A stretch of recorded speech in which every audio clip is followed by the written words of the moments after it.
ਸਤਿ ਸ਼੍ਰੀ ਅਕਾਲ ਜੀ ਸਾਰਿਆਂ ਨੂੰ। ਸੁਣਨਾ ਤੁਸੀਂ ਕੁਲਵੀਰ ਸਿੰਘ ਦੇ ਨਾਲ ਇਟਾਲੀਅਨ ਖਬਰਾਂ ਪੰਜਾਬੀ ਦੇ ਵਿੱਚ।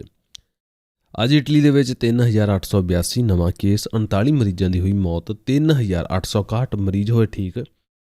70943 ਅੱਜ ਵੀ ਇਟਲੀ ਦੇ ਵਿੱਚ ਪੋਜ਼ੀਟਿਵ ਬੰਦੇ ਮੌਜੂਦ ਹਨ। 4,87,218 ਬੰਦਿਆਂ ਦਾ ਟੈਸਟ ਕੀਤਾ ਗਿਆ। ਤਾਸੋ ਦੀ ਪੋਜ਼ੀਟਿਵਿਟੀ ਅੱਜ 0.80 ਚੱਲ ਰਹੀ ਸੀ।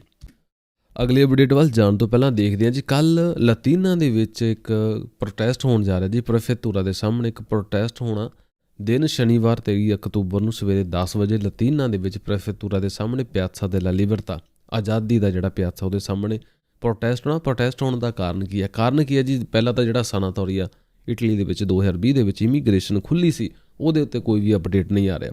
ਪਰ ਇਹਦੇ ਵਿੱਚ 3 ਪੁਆਇੰਟ ਆ ਜਿਹੜੇ ਉਹਨਾਂ ਨੂੰ ਜ਼ਿਆਦਾ ਫੋਕਸ ਕੀਤਾ ਗਿਆ ਜੀ। ਸਭ ਤੋਂ ਪਹਿਲਾ ਜਿਹੜਾ ਪੁਆਇੰਟ ਆ ਕਿ ਜਿਨ੍ਹਾਂ ਦੀ ਸਜੋਰਨੋ ਪਰਮੈਸੋ ਦੀਆਂ ਸਜੋਰਨੋ ਜਿਹੜੀਆਂ ਬੰਦੇ ਦੀਆਂ ਸਨਾਤੋਰੀਆ ਜਿਨ੍ਹਾਂ ਨੇ ਬਣਾਇਆ, ਉਹਨਾਂ ਨੂੰ ਕਰਨ ਦੇ ਲਈ ਉਹਨਾਂ ਦੇ ਕੋਲੋਂ ਕੰਟਰਾਤੋ ਦੀ ਮੰਗ ਕੀਤੀ ਜਾਂਦੀ ਹੈ ਅਤੇ ਅਲੋਜੋ ਦੀ ਮੰਗ ਕੀਤੀ ਜਾਂਦੀ ਹੈ। ਪਹਿਲਾ ਪੁਆਇੰਟ ਇਹ ਹੋਊਗਾ ਕਿ ਸਰਕਾਰ ਅਲੋਜੋ ਅਤੇ ਜਿਹੜਾ ਕੰਮ ਦਾ ਕੰਟਰੈਕਟ ਆ ਇਸ ਚੀਜ਼ ਦਾ ਖਾਤਮਾ ਕਰੇ। ਦੂਸਰਾ ਨੰਬਰ, ਸਜੋਰਨੋ ਨੂੰ ਰੀਨਿਊ ਕਰਾਉਣ ਦੇ ਲਈ ਘਰ ਦਾ ਸਰਟੀਫਿਕੇਟੋ ਦੀ ਰੈਜ਼ੀਡੈਂਸਾ ਜਾਂ ਫਿਰ ਕਾਰਤਾ ਇਡੈਂਟੀਟੀ ਮੰਗਿਆ ਜਾਂਦਾ, ਜਿਹਦੇ ਨਾਲ ਲੋਕ ਠੱਗਦੇ ਨੇ ਬੰਦਿਆਂ ਨੂੰ। ਰੈਜ਼ੀਡੈਂਸਾਂ ਬਣਾਉਣ ਦੇ ਚੱਕਰ ਦੇ ਵਿੱਚ ਹਜ਼ਾਰ ਯੂਰੋ ਤੱਕ ਬੰਦਿਆਂ ਦੇ ਕੋਲੋਂ ਠੱਗਿਆ ਜਾਂਦਾ, ਉਹਨਾਂ ਨਾਲ ਸ਼ੋਸ਼ਣ ਕੀਤਾ ਜਾਂਦਾ, ਜਿਸ ਕਾਰਨ ਸਰਕਾਰ ਦੇ ਕੋਲੋਂ ਮੰਗ ਕਰਨੀ ਹੈ ਕੱਲ੍ਹ ਨੂੰ ਕਿ ਸਿਰਫ ਦੋਵੇਂ ਚੀਜ਼ ਲਈ ਉਹਦੇ ਨਾਲ ਹੀ ਕਿ ਬੰਦਾ ਐਡਰੈਸ ਰੱਖੇ, ਮੈਂ ਇਸ ਜਗ੍ਹਾ 'ਤੇ ਸਜੋਰਨੋ ਜਿਹੜੀ ਰੀਨਿਊ ਹੋ ਜਾਏ। ਇੰਡੀਆ ਦੇ ਵਿੱਚ ਹੁਣ ਵੀ ਕਾਫੀ ਬੰਦੇ ਭਾਰਤ ਦੀ ਫਸੇ ਹੋਏ ਨੇ, ਜਿਨ੍ਹਾਂ ਦੀਆਂ ਸਜੋਰਨੋ ਬਲੌਕ ਹੋ ਚੁੱਕੀਆਂ ਨੇ। ਰੀਐਂਟਰੀ ਵੀਜ਼ੇ ਲਈ ਅਪਲਾਈ ਕੀਤੇ, ਉਹਨਾਂ ਦੇ ਕੋਲੋਂ ਕੋਈ ਉਹਨਾਂ ਨੂੰ ਜਵਾਬ ਨਹੀਂ ਆ ਰਿਹਾ। ਉਹਨਾਂ ਦੇ ਉੱਤੇ ਸਰਕਾਰ ਛੇਤੀ ਤੋਂ ਛੇਤੀ ਕੋਈ ਫੈਸਲਾ ਲਵੇ। ਇਹ 3 ਪੁਆਇੰਟ ਨੇ ਜੀ, ਜਿਨ੍ਹਾਂ ਦੇ ਉੱਤੇ ਕੱਲ੍ਹ ਨੂੰ ਪ੍ਰੋਟੈਸਟ ਲਤੀਨਾ ਦੇ ਵਿੱਚ ਹੋਣਾ। ਜੇਕਰ ਤੁਸੀਂ ਲਤੀਨਾ ਦੇ ਨੇੜੇ ਤੇੜੇ ਏਰੀਏ 'ਚ ਰਹਿ ਰਹੇ ਹੋ ਤਾਂ ਕੱਲ੍ਹ ਨੂੰ ਸਵੇਰੇ 10 ਵਜੇ ਵੱਧ ਚੜ੍ਹ ਕੇ ਹਿੱਸਾ ਲਿਓ ਜੀ। ਜਿੰਨੇ ਬੰਦੇ ਜ਼ਿਆਦਾ ਹੋਣਗੇ ਉਨਾ ਹੀ ਪ੍ਰੈਸ਼ਰ ਜ਼ਿਆਦਾ ਪਊਗਾ ਅਤੇ ਉਨਾ ਹੀ ਅਸੀਂ ਆਪਣੇ ਹੱਕਾਂ ਨੂੰ ਮਨਾ ਸਕਦੇ ਹਾਂ। ਅਸੇਨਿਓ ਊਨਿਕੋ ਪਰ ਫਿਲੀ, ਜਿਹੜਾ ਅਸੇਨਿਓ ਊਨਿਕੋ ਜਿਹਨੂੰ ਅਸੀਂ ਟੈਂਪੋਰਾਨਿਓ ਕਹਿੰਦੇ ਹਾਂ, ਬੱਚਿਆਂ ਦੇ ਲਈ, ਜੋ ਕਿ ਸਰਕਾਰ ਨੇ ਨਿਯਮਿਤ ਕੀਤਾ ਹੈਗਾ ਕਿ 15 ਅਕਤੂਬਰ ਤੋਂ ਬੰਦਾ ਸ਼ੁਰੂ ਕਰ ਸਕਦਾ, ਅਤੇ ਇਹਦੇ ਲਈ ਤਕਰੀਬਨ 600 ਕਰੋੜ ਸਰਕਾਰ ਨੇ ਰੱਖਿਆ ਸਾਲ ਦੇ। ਪਰ 31 ਅਕਤੂਬਰ ਤੱਕ ਤੁਹਾਡੇ ਕੋਲ ਟਾਈਮ ਆ, ਜੇਕਰ ਕਿਸੇ ਨੇ ਹੁਣ ਤੱਕ ਨਹੀਂ ਕੀਤੀ 31 ਅਕਤੂਬਰ ਤੱਕ ਕਰ ਲਵੇ। ਅਤੇ ਜਿਹੜੀਆਂ ਜੁਲਾਈ, ਅਗਸਤ, ਸਤੰਬਰ ਦੇ ਵੀ ਜਿਹੜੇ ਪੈਸੇ ਆ ਉਹਨੂੰ ਫਿਰ 31 ਅਕਤੂਬਰ ਤੋਂ ਬਾਅਦ ਸਾਰੇ ਇਕੱਠੇ ਹੀ ਆ ਜਾਣੇ ਆ।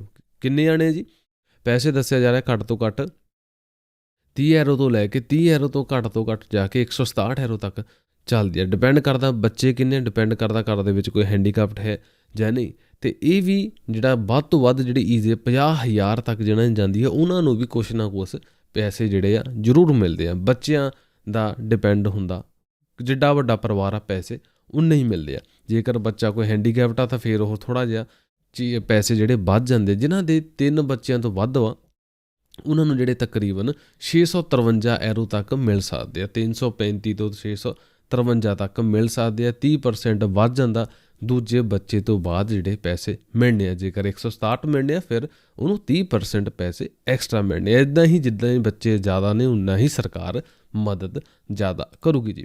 ਅਗਲੇ ਅਪਡੇਟ ਵੱਲ ਚੱਲਦੇ ਹਾਂ ਜੀ। ਮਾਸਕਰੀਨਾ ਵਾਲੇ ਜਿਹੜੇ ਆ ਮਾਸਕ ਜਿਹੜੇ ਅਸੀਂ ਮੂੰਹ 'ਤੇ ਲਾਣੇ, ਯੂ ਮਾਸਕ ਆ, ਇਹਨਾਂ ਦੇ ਉੱਤੇ ਜੁਰਮਾਨਾ ਹੋਇਆ।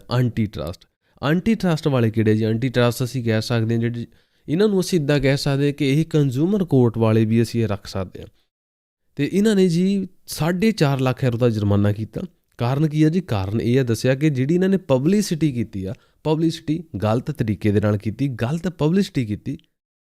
ਆਪਣੀ ਪਬਲਿਸਿਟੀ ਦੇ ਵਿੱਚ ਇਹਨਾਂ ਨੇ ਕਿਹਾ 33 ਯੂਰੋ ਦਾ ਮਾਸਕ ਵੇਚ ਰਿਹਾ ਸੀ, 33 ਦਾ, 40 ਦਾ, 35 ਦਾ, ਜਿਹੜਾ ਜਿੰਨਾ ਦਾ ਲੱਗ ਰਿਹਾ ਸੀ ਉਹਨਾਂ ਦੱਸ ਰਿਹਾ। ਅਤੇ ਕਹਿ ਰਹੇ ਸੀ ਕਿ VIP ਬੰਦੇ, ਜਾਣੀ ਕਿ ਟੋਰੀ ਬੰਦੇ ਆ, ਪੈਸੇ ਵਾਲਾ ਬੰਦਾ ਹੀ ਇਹਨਾਂ ਨੂੰ ਯੂਜ਼ ਕਰਦਾ।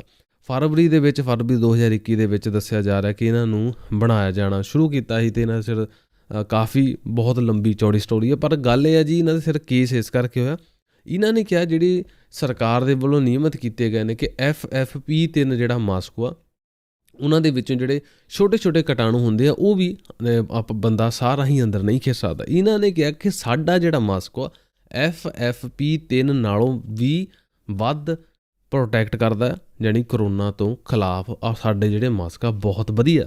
ਬਸ ਕੀ ਆ ਜੀ, ਟੈਸਟ ਕੀਤੀ ਗਈ, ਲੈਬੋਰਟਰੀ ਦੇ ਵਿੱਚ ਟੈਸਟ ਕੀਤਾ ਗਿਆ, ਇਹਨਾਂ ਨੂੰ ਹੁਣ ਘੇਰ ਲਿਆ ਗਿਆ। 4.5 ਲੱਖ ਯੂਰੋ ਇਹਨਾਂ ਨੂੰ ਜੁਰਮਾਨਾ ਦੇਣਾ ਪੈਣਾ। ਅਤੇ ਪਲੱਸ ਜਿੰਨੇ ਇਹਨਾਂ ਨੇ ਆਪਣੇ ਪੂਰੇ ਮਾਰਕੀਟ ਦੇ ਵਿੱਚ ਲਾਂਚ ਕੀਤੇ ਆਪਣੇ ਮਾਸਕ ਸਾਰੇ ਇਹਨਾਂ ਨੂੰ ਵਾਪਸ ਬੁਲਾਉਣੇ ਪੈਣੇ।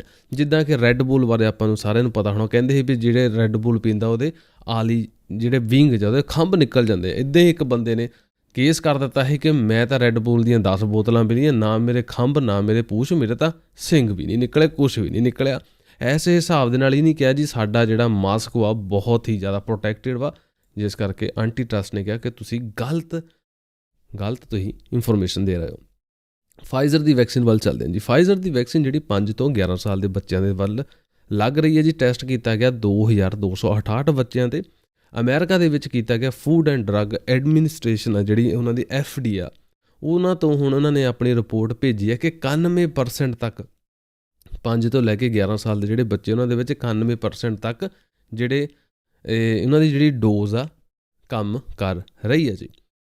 ਗੱਲ ਕਰਦੇ ਹਾਂ ਜੀ ਇਟਲੀ ਦੇ ਵਿੱਚ ਜਿਹੜੀ ਵੈਕਸੀਨ ਦੀ ਡੋਜ਼ ਦੀ ਤਕਰੀਬਨ 7.6 ਮਿਲੀਅਨ ਇਟਾਲੀਅਨ ਨੇ ਜਿਨ੍ਹਾਂ ਦੀ ਉਮਰ 12 ਸਾਲ ਦੇ ਉੱਤੇ ਆ, ਜਿਨ੍ਹਾਂ ਦੇ ਹੁਣ ਤੱਕ ਵੀ ਵੈਕਸੀਨ ਦਾ ਪਹਿਲਾ ਡੋਜ਼ ਨਹੀਂ ਲੱਗਾ। 76 ਲੱਖ ਬੰਦਾ ਇਹੋ ਜਿਹਾ ਹੁਣ ਵੀ ਇਟਲੀ ਦੇ ਵਿੱਚ ਮੌਜੂਦ ਆ 12 ਸਾਲ ਤੋਂ ਉੱਤੇ ਜਿਨ੍ਹਾਂ ਦੀ ਉਮਰ ਆ, ਜਿਨ੍ਹਾਂ ਨੇ ਵੈਕਸੀਨ ਹੁਣ ਵੀ ਨਹੀਂ ਲਵਾਈ। ਅਤੇ ਹਾਲੀਵੁੱਡ ਤੋਂ ਬਾਅਦ ਜੇਕਰ ਕਿਸੇ ਸਿਨੇਮਾ ਕੰਪਨੀ ਦੀ ਗੱਲਬਾਤ ਕੀਤੀ ਜਾਂਦੀ ਹੈ ਜੀ, ਬਾਲੀਵੁੱਡ ਆ ਜੋ ਕਿ ਬੰਬੇ ਇੰਡੀਆ ਦੇ ਵਿੱਚ ਜਿਹੜੀਆਂ ਫਿਲਮਾਂ ਬਣਦੀਆਂ ਨੇ। ਇਟਲੀ ਦੀ ਇਟਾਲੀਅਨ ਖਬਰਾਂ ਦੇ ਵਿੱਚ ਅੱਜ ਇਹ ਵੀ ਖਬਰ ਆਈ ਹੈ ਕਿ ਇੰਡੀਆ ਦੇ ਵਿੱਚ 18 ਮਹੀਨੇ 1.5 ਸਾਲ ਬੰਦ ਹੋਣ ਤੋਂ ਬਾਅਦ ਸਿਨੇਮੇ ਜਿਹੜੇ ਥੀਏਟਰ ਬੰਦ ਹੋਣ ਤੋਂ 1.5 ਸਾਲ ਬਾਅਦ ਇੱਕ ਵਾਰ ਫਿਰ ਖੁੱਲ੍ਹ ਗਏ ਨੇ। ਬੰਬੇ ਦੇ ਵਿੱਚ ਇਹਨਾਂ ਨੇ ਖੋਲ੍ਹ ਦਿੱਤੇ ਨੇ, ਇੰਡੀਆ ਦੇ ਵਿੱਚ ਸਾਰੇ ਪਾਸੇ ਖੋਲ੍ਹ ਦਿੱਤੇ ਹੋਣਗੇ ਜੀ। ਅਤੇ ਦੱਸਿਆ ਜਾ ਰਿਹਾ ਕਿ ਬਾਲੀਵੁੱਡ ਇੱਕ ਵਾਰ ਫਿਰ ਆਪਣੇ ਜਿਹੜੇ ਹੁਣ ਚੜ੍ਹਾਈ ਕਰਨੀ ਸ਼ੁਰੂ ਕਰ ਦੇਊਗਾ ਜੀ। ਇਟਲੀ ਦੀਆਂ ਖਬਰਾਂ ਦੇ ਵਿੱਚ ਬਾਲੀਵੁੱਡ ਦੀ ਵੀ ਖਬਰ ਆ ਰਹੀ ਹੈ। ਉੱਧਰ ਰਸ਼ੀਆ ਦੇ ਵਿੱਚ ਜੇ ਦੇਖੀਏ ਸਿਚੁਏਸ਼ਨ ਜਿਹੜੀ ਹੱਥੋਂ ਲਗਾਤਾਰ ਬਾਹਰ ਹੁੰਦੀ ਦਿਸ ਰਹੀ ਹੈ। ਤਕਰੀਬਨ 1064 ਬੰਦੇ ਦੀ ਮੌਤ ਰਜਿਸਟਰ ਹੋਈ ਹੈ ਜੀ। ਜੇ ਦੇਖੀਏ ਤਾਂ ਲਗਾਤਾਰ ਉਹਨਾਂ ਦੀ ਜਿਹੜੀ ਰਿਕਾਰਡ ਬਣਦੇ ਜਾ ਰਹੇ ਨੇ, ਇੱਦਾਂ ਦੇ ਰਿਕਾਰਡ ਕਿਸੇ ਵੀ ਕੰਟਰੀ ਦੇ ਨਹੀਂ ਬਣਨੇ ਚਾਹੀਦੇ ਆ। ਫਰਾਂਸ ਦੇ ਵਿੱਚ ਦੇਖੀਏ ਤਾਂ ਥੋੜ੍ਹਾ ਜਿਹਾ ਵਾਧਾ ਫਰਾਂਸ ਦੇ ਵਿੱਚ ਵੀ ਪਿਆ, ਤਕਰੀਬਨ 5000 ਦੇ ਲਾਗੇ ਤੱਕ ਇਹਨਾਂ ਦੇ ਨਵੇਂ ਕੇਸ ਲਾਸਟਲੀ 24 ਘੰਟਿਆਂ ਦੇ ਵਿੱਚ ਰਜਿਸਟਰ ਹੋਏ ਨੇ ਜੀ। ਅਤੇ ਦੱਸਿਆ ਜਾ ਰਿਹਾ ਕਿ ਸਰਕਾਰ ਨੇ ਐਸਟੀਮੇਟ ਲਾ ਕੇ ਜਿਨ੍ਹਾਂ ਬੰਦਿਆਂ ਨੇ ਵੈਕਸੀਨ ਨਹੀਂ ਲਵਾਈ, ਜੇਕਰ ਉਹਨਾਂ ਦੀ ਗੱਲਬਾਤ ਕੀਤੀ ਜਾਏ, ਉਹਨਾਂ ਦੇ ਜਿਹੜਾ ਦਵਾਈ ਅਤੇ ਜਿਹੜਾ ਮੇਨਟੇਨੈਂਸ ਤੇ ਜਿਹੜਾ ਖਰਚਾ ਹੈ, ਉਹਨਾਂ ਨੂੰ ਹੌਸਪੀਟਲਾਂ ਦੇ ਵਿੱਚ ਐਡਮਿਟ ਕਰਨ ਦਾ ਜਿਹੜਾ ਖਰਚਾ ਹੈ COVID-19 ਦੇ ਹਿਸਾਬ ਦੇ ਨਾਲ ਜੇਕਰ ਗੱਲ ਕੀਤੀ ਜਾਵੇ ਤਾਂ ਦੱਸਿਆ ਜਾ ਰਿਹਾ ਕਿ ਤਕਰੀਬਨ 44 ਮਿਲੀਅਨ ਯੂਰੋ ਸਰਕਾਰ ਨੂੰ ਭਰਨਾ ਪਿਆ ਜਿਨ੍ਹਾਂ ਬੰਦਿਆਂ ਨੇ ਵੈਕਸੀਨ ਨਹੀਂ ਲਵਾਈ ਸੀ। ਇਹਦਾ ਮਤਲਬ ਕੀ ਹੈ ਜੀ? ਇਹਦਾ ਮਤਲਬ ਇਹ ਹੈ ਕਿ ਸਰਕਾਰ ਸਾਨੂੰ ਸ਼ੋਅ ਕਰ ਰਹੀ ਹੈ, ਸਾਨੂੰ ਦੱਸ ਰਹੀ ਹੈ ਕਿ ਤੁਸੀਂ ਵੈਕਸੀਨ ਨਹੀਂ ਲਵਾਈ, ਤੁਸੀਂ ਸਰਕਾਰ 'ਤੇ ਬੋਝ ਹੋ। ਅਤੇ ਇਸ ਤਰ੍ਹਾਂ ਹੋ ਸਕਦਾ ਕਿ ਬਾਅਦ ਵਿੱਚ ਜਿਸ ਤਰ੍ਹਾਂ ਅਸੀਂ ਗੱਲ ਕਰਦੇ ਕਿ ਹੋ ਸਕਦਾ ਕਿ ਸਰਕਾਰ ਇੱਦਾਂ ਦੀ ਵੀ ਗੱਲ ਕਰਦੇ ਕਿ ਹੌਸਪੀਟਲਾਂ ਦੇ ਵਿੱਚ ਜਾਣ ਦੇ ਲਈ ਤੁਹਾਨੂੰ ਵੈਕਸੀਨ ਗ੍ਰੀਨ ਪਾਸ ਦੀ ਲੋੜ ਹੋਵੇ। ਅਤੇ ਜੇਕਰ ਡਾਕਟਰਾਂ ਦੀ ਅਸੀਂ ਗੱਲ ਕਰ ਰਹੇ ਹਾਂ ਤਾਂ ਡਾਕਟਰਾਂ ਦੇ ਵਿੱਚ ਸਿਰਾਕੂਜ਼ਾ ਦੇ ਵਿੱਚ ਇੱਕ ਡੈਂਟਿਸਟ ਸੀਗਾ ਜੋ ਕਿ ਦੰਦਾਂ ਦਾ ਡਾਕਟਰ ਸੀ। ਉਹਨੂੰ ਕਾਰਾਬੀਨੀਰੇ ਦਾ ਜਿਹੜਾ ਮਹਿਕਮਾ ਛਾਪੇ ਮਾਰਦਾ ਨਾਸ ਵਾਲੇ, ਉਹਨਾਂ ਨੇ ਉਹਦੇ ਸਿਰ FIR ਦਰਜ ਕਰ ਦਿੱਤੀ ਹੈ। ਕਾਰਨ ਕੀ ਹੈ ਜੀ? ਪਹਿਲਾਂ ਉਹਨੂੰ ਸਸਪੈਂਡ ਵੀ ਕੀਤਾ ਗਿਆ ਸੀਗਾ ਕਿਉਂਕਿ ਡਾਕਟਰ ਹੋਣ ਦੇ ਬਾਵਜੂਦ ਵੀ ਉਹਨੇ ਜਿਹੜੀ ਵੈਕਸੀਨ ਆਪਣੇ ਨਹੀਂ ਲਵਾਈ ਸੀ, ਜਿਸ ਕਾਰਨ ਕੀ ਹੋਇਆ ਜੀ, ਉਹਨੂੰ ਸਸਪੈਂਡ ਕੀਤਾ ਗਿਆ। ਪਰ ਸਸਪੈਂਡ ਹੋਣ ਦੇ ਬਾਵਜੂਦ ਵੀ ਉਹ ਆਪਣਾ ਡੈਂਟਿਸਟ ਦਾ ਜਿਹੜਾ ਕੰਮ ਕਰਦਾ ਰਿਹਾ। ਪੁਲਿਸ ਦੇ ਕੋਲ ਖਬਰ ਪਹੁੰਚੀ ਕਿ ਇੱਕ ਡਾਕਟਰ ਬਿਨਾਂ ਗ੍ਰੀਨ ਪਾਸ ਤੋਂ ਕੰਮ ਕਰ ਰਿਹਾ ਜੀ। ਪੁਲਿਸ ਦੇ ਸਟੂਡੀਓ ਦੇ ਵਿੱਚ ਪਹੁੰਚਦੀ ਹੈ, ਜਿੱਥੇ ਉਹਦਾ ਸਟੂਡੀਓ ਜਿੱਥੇ, ਅਤੇ ਦੇਖਦੀ ਹੈ ਜੀ ਦੇਖਦੀ ਹੈ ਪੁਲਿਸ ਕਿ ਉਹ ਕਿਸੇ ਦੇ ਦੰਦ ਦੇਖ ਰਿਹਾ ਸੀ। ਬਸ ਫਿਰ ਕੀ ਹੈ ਜੀ, ਪੁਲਿਸ ਨੇ ਉਹਨੂੰ ਦੇਖਿਆ ਅਤੇ ਜੁਰਮਾਨਾ ਫਿਰ ਉਸ ਬੰਦੇ ਨੇ ਦੇਖਿਆ, ਉਸ ਸਿਰ FIR ਦਰਜ ਕੀਤੀ ਅਤੇ ਉਹਦੇ ਸਿਰ ਜਿਹੜਾ 500 ਤੋਂ ਲੈ ਕੇ 1500-1600 ਜਿੰਨਾ ਵੀ ਜੁਰਮਾਨਾ ਹੋ ਸਕਦਾ, ਅਤੇ ਉਹਦਾ ਸਟੱਡੀ ਜਿਹੜੀ ਆ ਉਹਨੂੰ ਜਿੰਨੇ ਦਿਨਾਂ ਲਈ ਸਰਕਾਰ ਨੇ ਨਿਯਮਿਤ ਕੀਤਾ ਉਨੇ ਦਿਨਾਂ ਲਈ ਉਹਨੂੰ ਬੰਦ ਕੀਤਾ ਗਿਆ ਜੀ। ਫਿਲਹਾਲ ਖਬਰਾਂ ਦੇ ਵਿੱਚ ਐਗਜ਼ੈਕਟ ਨਹੀਂ ਦੱਸਿਆ ਕਿ ਜੁਰਮਾਨਾ ਕਿੰਨਾ ਹੋਇਆ, ਪਰ FIR ਜ਼ਰੂਰ ਦੱਸੀ ਗਈ ਹੈ।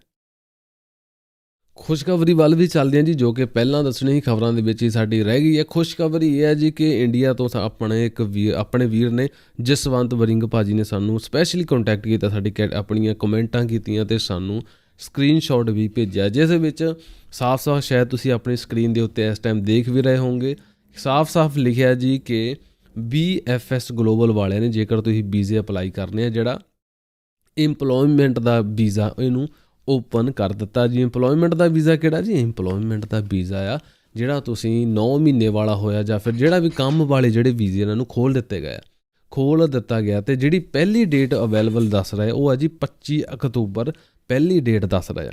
ਅਤੇ ਪਹਿਲੀ ਡੇਟ ਦੇ ਹਿਸਾਬ ਨਾਲ ਅਸੀਂ ਦੇਖੀਏ ਜਿਹੜਾ ਸਰਕਾਰ ਦਾ ਕਾਨੂੰਨ ਆ ਉਹ ਵੀ 25 ਅਕਤੂਬਰ ਤੱਕ ਹੀ ਲਾਗੂ ਆ ਕਿ ਜਿਹੜੇ 9 ਮਹੀਨੇ ਵਾਲੇ ਪੇਪਰ ਆ ਜਾਂ ਫਿਰ ਜਿਹੜੇ ਹੋਰ ਜਿਹੜੇ ਵੀਜ਼ੇ ਆ ਇਹਨਾਂ ਨੂੰ ਪਰਮਿਸ਼ਨ ਨਹੀਂ ਸੀ। ਇਹਦਾ ਮਤਲਬ ਕਿ ਹੋ ਸਕਦਾ ਕਿ ਸਰਕਾਰ ਦਾ ਕਾਨੂੰਨ ਆ ਗਿਆ ਹੋਵੇ ਜਾਂ ਇਹਨਾਂ ਨੂੰ ਪਹਿਲਾਂ ਹੀ ਇੰਟਰਨਲ ਇਨਫੋਰਮੇਸ਼ਨ ਮਿਲ ਗਈ ਹੋਵੇ ਕਿ 25 ਤੋਂ ਬਾਅਦ ਜਿਹੜੇ ਵੀਜ਼ੇ ਲੱਗਣੇ ਸ਼ੁਰੂ ਹੋ ਜਾਣੇ। ਜੇਕਰ ਤੁਹਾਡੇ 9 ਮਹੀਨੇ ਵਾਲੇ ਪੇਪਰ ਨੇ, ਜੇਕਰ ਤੁਹਾਡੇ ਕੋਲ ਡੋਮੈਸਟਿਕ ਵਾਲੇ ਪੇਪਰ ਆ ਜਾਂ ਫਿਰ ਜਿਹੜੇ ਵੀ ਤੁਹਾਡੇ ਕੋਲ ਪੇਪਰ ਹੈਗੇ BFS 'ਤੇ ਹੁਣ ਤੁਸੀਂ ਆਪਣੀਆਂ ਅਪੋਇੰਟਮੈਂਟਾਂ ਬੁੱਕ ਕਰ ਸਕਦੇ ਹੋ ਜੀ।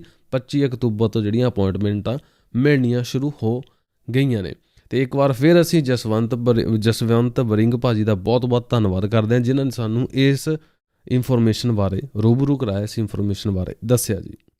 ਅਤੇ ਇਹਦੇ ਨਾਲ ਜੋ ਸਾਡੀਆਂ ਅੱਜ ਦੀਆਂ ਖਬਰਾਂ ਨੇ ਇੱਥੇ ਮੁੱਕਦੀਆਂ ਨੇ ਜੀ। ਅਸੀਂ ਮਿਲਾਂਗੇ ਆਪਣੇ ਅਗਲੇ ਅਪਡੇਟ ਦੇ ਵਿੱਚ। ਉਹਨਾਂ ਟਾਈਮ ਆਪਣਾ ਆਪਣੇ ਘਰ ਪਰਿਵਾਰ ਦਾ ਰੱਖਿਓ ਖਿਆਲ ਜੀ। ਅਤੇ ਇੱਕ ਵਾਰ ਫਿਰ ਤੁਹਾਨੂੰ ਯਾਦ ਕਰਾ ਦਿੰਦੇ ਹਾਂ ਜੀ 23 ਅਕਤੂਬਰ ਕੱਲ੍ਹ ਦਿਨ ਸ਼ਨੀਵਾਰ ਸਵੇਰੇ 10 ਵਜੇ ਪਿਆਜ਼ਾ della Libertà ਪ੍ਰੈਫੇਤੂਰਾ ਦੇ ਮੂਹਰੇ ਧਰਨਾ ਲੱਗਣਾ ਜੀ, ਪ੍ਰੋਟੈਸਟ ਹੋਣਾ। ਪ੍ਰੋਟੈਸਟ ਹੋਣ ਦਾ ਕਾਰਨ ਕੀ ਹੈ ਇੱਕ ਵਾਰ ਫਿਰ ਦੱਸ ਦਿੰਦੇ ਹਾਂ ਜੀ। ਪ੍ਰੋਟੈਸਟ ਕਰਨ ਦਾ ਕਾਰਨ ਹੈ ਜੀ ਜਿਹੜਾ ਸਨਾਤੋਰੀਆ 2020 ਦੇ ਵਿੱਚ ਖੋਲ੍ਹਿਆ ਸੀ ਪੱਕੇ ਹੋਣ ਦੇ ਲਈ ਬੰਦਿਆਂ ਨੂੰ ਅਲੋਜੋ ਮੰਗੀ ਜਾ ਰਹੀ ਹੈ, ਬੰਦਿਆਂ ਤੋਂ ਕੰਮ ਦਾ ਕੰਟਰੈਕਟ ਮੰਗਿਆ ਜਾ ਰਿਹਾ ਅਤੇ ਉਹਨਾਂ ਦੇ ਮੂਹਰੇ ਫੋਕਸ ਕਰਨਾ ਜੀ ਇਸ ਗੱਲ ਦਾ ਕਿ ਇਹਨਾਂ ਤੋਂ ਇਹਨਾਂ ਚੀਜ਼ਾਂ ਦੀ ਮੰਗ ਨਾ ਕੀਤੀ ਜਾਵੇ, ਬੰਦਿਆਂ ਨੂੰ ਇੱਦਾਂ ਹੀ ਪੇਪਰ ਦੇ ਦਿੱਤੇ ਜਾਣ। ਸੋਜੋਰਨ ਨੂੰ ਨਿਊ ਕਰਾਉਣ ਦੇ ਲਈ ਰੈਜ਼ੀਡੈਂਸਾ ਬਹੁਤ ਜ਼ਰੂਰੀ ਆ। ਬਿਨਾਂ ਰੈਜ਼ੀਡੈਂਸਾ ਤੋਂ, ਬਿਨਾਂ ਕਾਰਤਾ ਦੀ ਇਡੈਂਟੀਟੀ ਤੋਂ ਵੀ ਸੋਜੋਰਨ ਨੂੰ ਨਿਊ ਕੀਤਾ ਜਾਵੇ, ਰੀਨਿਊ ਕਰਵਾਇਆ ਜਾ ਸਕੇ। ਇੰਡੀਆ ਦੇ ਵਿੱਚ ਬੰਦੇ ਹੁਣ ਵੀ ਫਸੇ ਨੇ ਜਿਨ੍ਹਾਂ ਦੇ ਨੂਲੇ ਉਸ ਐਕਸਪਾਇਰ ਹੋ ਗਏ ਨੇ ਜਾਂ ਫਿਰ ਜਿਨ੍ਹਾਂ ਬੰਦਿਆਂ ਦੇ ਪੇਪਰ ਐਕਸਪਾਇਰ ਹੋ ਗਏ ਨੇ, ਉਹਨਾਂ ਦੇ ਉੱਤੇ ਜਲਦ ਤੋਂ ਜਲਦ ਤਤਕਾਲ ਕੋਈ ਨਾ ਕੋਈ ਕਾਰਵਾਈ ਕੀਤੀ ਜਾਵੇ ਤਾਂ ਜੋ ਮੁੜ ਭਾਰਤ ਇਟਲੀ ਦੇ ਵਿੱਚ ਉਹ ਵਾਪਸ ਆ ਸਕਣ। ਮਿਲਾਂਗੇ ਜੀ ਅਗਲੇ ਅਪਡੇਟ ਦੇ ਵਿੱਚ। ਉਹਨਾਂ ਟਾਈਮ ਆਪਣਾ ਆਪਣੇ ਘਰ ਪਰਿਵਾਰ ਦਾ ਰੱਖਿਓ ਖਿਆਲ ਜੀ। ਸੁਣ ਰਹੇ ਇਟਾਲੀਅਨ ਖਬਰਾਂ ਤੋਂ ਹੀ ਕੁਲਵੀਰ ਸਿੰਘ ਨਾਲ ਜੀ। ਵਾਹਿਗੁਰੂ ਜੀ ਕਾ ਖਾਲਸਾ, ਵਾਹਿਗੁਰੂ ਜੀ ਕੀ ਫਤਿਹ।